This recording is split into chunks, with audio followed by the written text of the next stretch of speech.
Hello everyone, welcome back to our channel future study. तो guys, इस video में BA program semester first का जो आपका हिंदी सब्जेक्ट है, हिंदी सिनेमा और उसका अध्ययन, इसके इंपॉर्टेंट क्वेश्चन विद आंसर आपको इस वीडियो में बताने जा रहे हैं।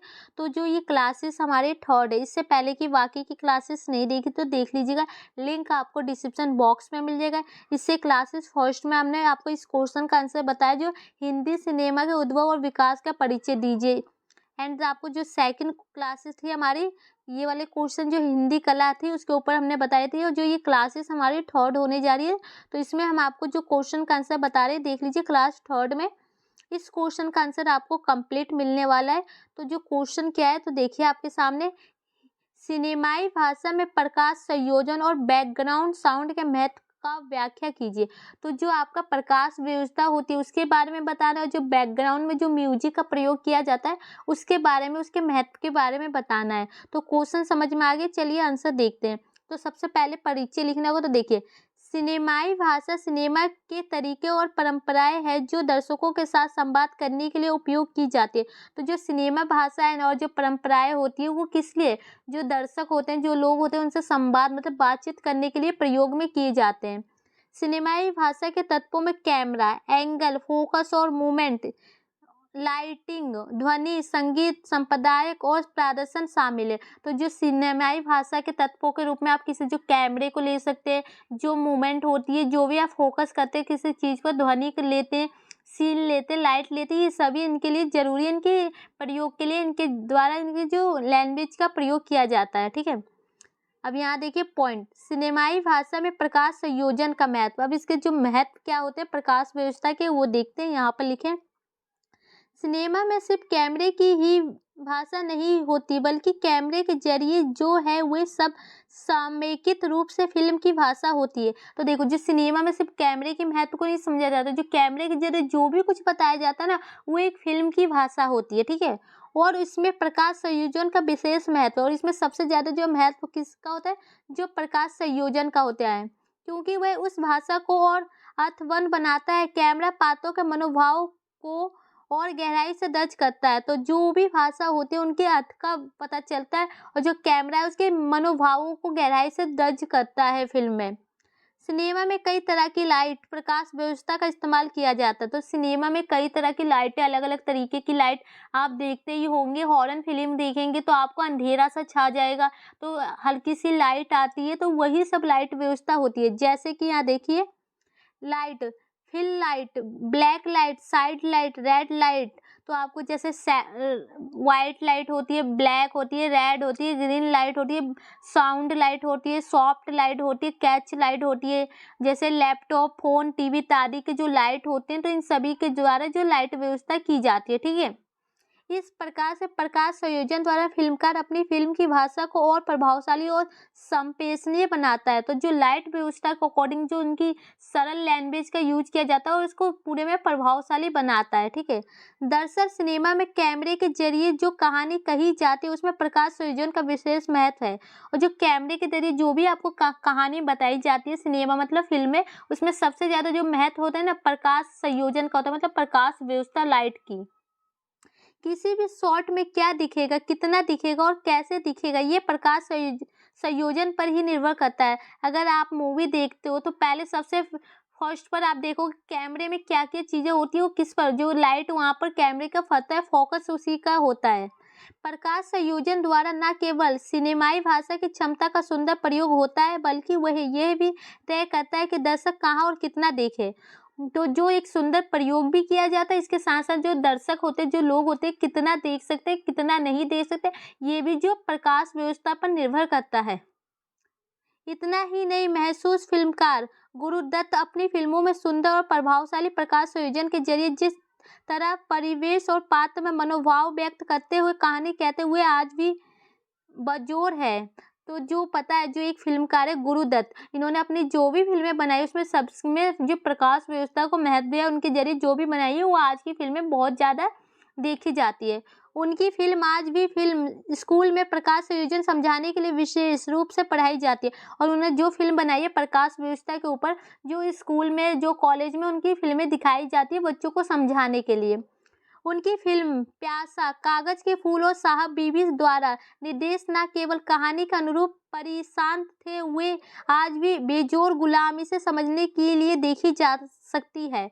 तो जो भी उनकी फिल्में थी, जैसे कागज का फूल हो गया, साहब बीबी हो गई, प्यासा हो गई, ये सभी उनकी फिल्म थी पुराने जमाने की, और ये बहुत ज़्यादा ही महत्वपूर्ण फिल्में थी।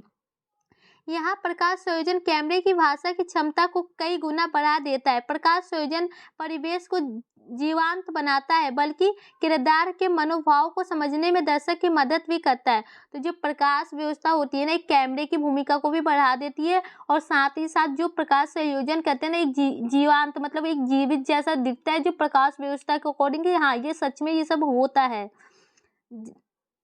विशेष रूप से हॉरर फिल्म इसका बढ़िया उदाहरण है। तो जो हॉरर फिल्म देखते हैं, जैसे भूत वाली फिल्म होती है, उसमें आप देखते हैं कि एकदम से फोकस, पता है जो मुखौटे पहने हुए होते हैं उस पर लाइट मारते हैं और एकदम से अंधेरा कर देते हैं, तो ये प्रकाश व्यवस्था से ही होता है, एकदम से लोग डर से जाते हैं।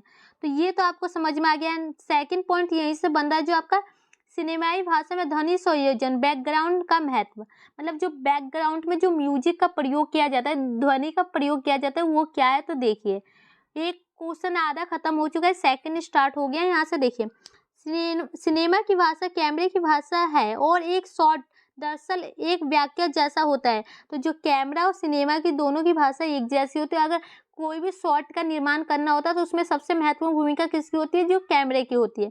लेकिन इस दृश्य भाषा में सिर्फ दृश्य ही नहीं, बल्कि उसे जीवंत बनाने के लिए बैकग्राउंड साउंड भी होता है।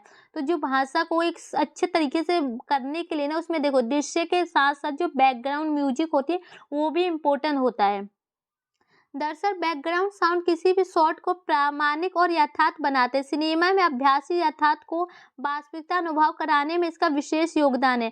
तो सिनेमा में जो भी चीज़ें आपको दिखाई जाती है, उसका बैकग्राउंड ना काफ़ी इंपॉर्टेंट होता है, कि उसको एक अच्छे जीवांत बनाने के लिए कि रियल में ये चल रहा है। ठीक है, जैसे हॉरर फिल्म है, तो आप हॉरर फिल्म की एक्टिंग करेंगे, उसके पीछे साउंड ऐसा होना चाहिए कि जैसे लोग उससे डर जाए, कि हॉरर एकदम से बिजली कड़की तो एकदम से कुछ अलग सा होना चाहिए। परिवेश और जीवंत करने वाले बैकग्राउंड साउंड संयोजन जी की शॉट लेने के बाद फिल्म को बनाने के लिए बाद में जोड़ा जाता है, उसे फिल्मी साउंड भी कहते हैं। तो जो देखो, जीवंत फिल्म बनाने के लिए जो बैकग्राउंड में साउंड जोड़े जाते हैं, उसे बाद में भी जोड़ सकते हैं, जिसके अकॉर्डिंग उसको फिल्मी साउंड भी कहा जाता है।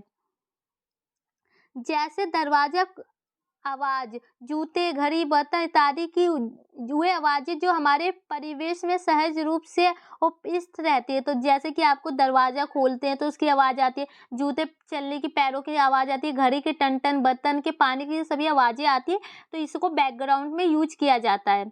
कई बार शॉट लेते समय यह आवाज़ स्पष्ट रूप से में दर्ज नहीं हो पाती, इसलिए इन्हें ज़रूरत के मुताबिक नकली चीज़ें के जरिए बाद में रिकॉर्ड किया जाता है और एडिटिंग के समय शॉट के साथ मिक्स किया जाता है। तो कई बार ऐसा होता है ना, कि जब आप मूवी बनाते हो तो ये साउंड आपको नहीं सुनाई देती, तो बाद में इसके डुप्लीकेट जो नकली चीज़ें होती है उसका प्रयोग करके आप इस साउंड को रिकॉर्ड करते हैं। फिर बाद में जो आपकी फिल्म में जहाँ जहाँ इस चीज़ का प्रयोग किया गया है वहाँ एडिटिंग करते हैं फिल्म को बनाने में। ठीक है, सिनेमा में परिवेश को जीवंत करने वाले ये फ्लूइड साउंड दृश्य जो सजीव बना देते, इसलिए इनके महत्व को कभी नकारा नहीं जा सकता। तो जो सिनेमा में जो साउंड का यूज किया जाता है ना, तो कुछ ऐसे चीज़ों के लिए किया जाता है कि जिसे वो जीवित बना देते, एक सजीव वस्तु बना देते, तो इनके महत्व को हम कम नहीं समझ सकते, नकारा नहीं जाता।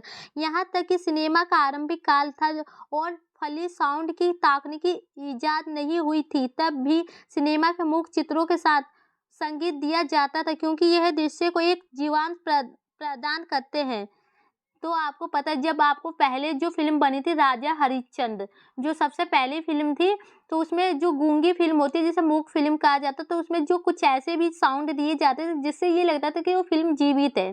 ठीक है, आजकल की अधिकांश एक्शन, हॉरर और साइंस फिल्मों के जरिए इसके महत्व को समझा जा सकता है। तो जो भी फिल्में आजकल के चलते, हॉरर फिल्म चलती है, साइंस फिल्म चलती है, इनके द्वारा इसके महत्व को भी समझा जा सकता है। तो इसके निष्कर्ष में हम क्या लिखेंगे, सिनेमा भाषा के प्रचार प्रसार का एक बहुत ही अच्छा माध्यम है। सिनेमा में पात्रों की भूमिका व परिस्थितियों को देखकर ही भाषा का प्रयोग किया जाता है, जिसे प्रारंभिक दौर से लेकर आज तक इसका रूप निरंतर परिवर्तन हो जा रहा है। तो जो सिनेमा के माध्यम से पूरे शहर में इसका प्रचार प्रसार किया जा सकता है और लोगों को ये चीज़ें दिखाई जा सकती है जो भी फिल्में में चलती है। तो यहाँ पर फाइनली इस क्वेश्चन का आंसर कंप्लीट हो चुका है। आपका क्वेश्चन आप देख लीजिए एक बार फिर से कि क्वेश्चन में क्या पूछा गया है। तो आपको जो प्रकाश संयोजन के बारे में पूछा गया है और एंड सेकंड में जो बैकग्राउंड म्यूजिक होती है उसके बारे में पूछा गया है, साउंड के बारे में। ठीक है, तो वीडियो अच्छी लगे तो लाइक शेयर कीजिए। इसकी नेक्स्ट क्लास चाहिए तो कमेंट बॉक्स में मैसेज कीजिएगा। वीडियो को शेयर कीजिए। Thank you.